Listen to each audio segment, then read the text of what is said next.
activities or whatever, this is just great. Uh-huh. To spend $1.2 million on a part-time bus, and then only $40,000 to add those another 3 hours in the evening, to double the usefulness of the bus system. Half the ridership is university, and this will make evening classes and everything. But the key thing is now everybody can participate in local government, because city council and school board and borough assembly meet in the evenings, and now we have evening bus service. So now you can take the bus to go to borough assembly to talk about the bus. All right.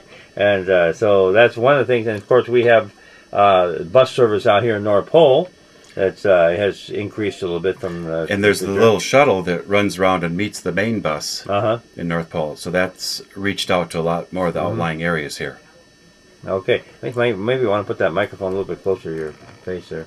Okay. Another issue is the homeowner exemption. If you own your own home, $20,000 is, or 20%, whichever is less, is taken off before you're taxed.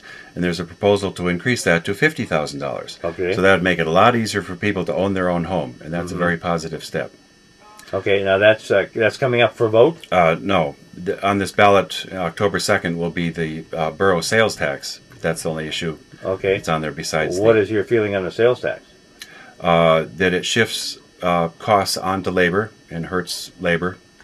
It's also going to make it very confusing for the North Pole sales tax to have this borough tax, and it changes from summer to winter and very complicated for small businesses to administer.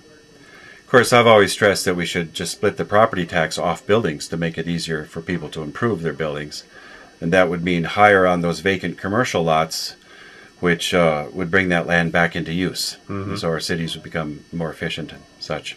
Right. I've heard the comment on the wording and so forth of the sales tax that it really the wording and the things that are in there probably will make it so that it will not pass. It won't pass. Fairbanks has always voted it down, at least 2 to 1. The borough hasn't had a sales tax vote for 20 years, but the city of Fairbanks has had regular for every 3 years for ever since I've been here, and it's always been turned down. Yeah, the bus system now is full-time. This will mean a big advantage for after-school activities, because usually it's mom that has to be the taxi driver as last resort for taking kids to and from. This will be a big step towards equality. That's what we're supposed to be based on. That's the golden rule. And if we just put all our money into highways and have a part-time bus system, that's not equal. Our Declaration of Independence says we hold these truths to be self-evident, that all people are created equal, that they are endowed by their Creator with certain inalienable rights, and among these are life, liberty, and the pursuit of happiness. The Declaration of Independence was one of 4 documents present when they wrote the Constitution of the United States: the Mayflower Compact, the Magna Carta, and the 10 Commandments. So the 10 Commandments should be posted in every public building, because it was present at the time they wrote the Constitution. Okay. And so you are running for seat I on the Borough Assembly. Running against Guy Satley and Valerie Therian. They've both been in office for many, many years. So if you like the way things are going, then vote for one of them. If you want some new ideas, vote for me. Okay. And you have been on the campaign trail, like you said, what, 16 years? Yep. 16 years, and getting your message across, and apparently it finally helped on the bus system. And this town is great.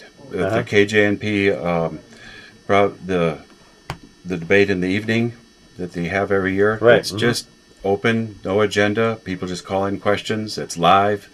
There's nothing better.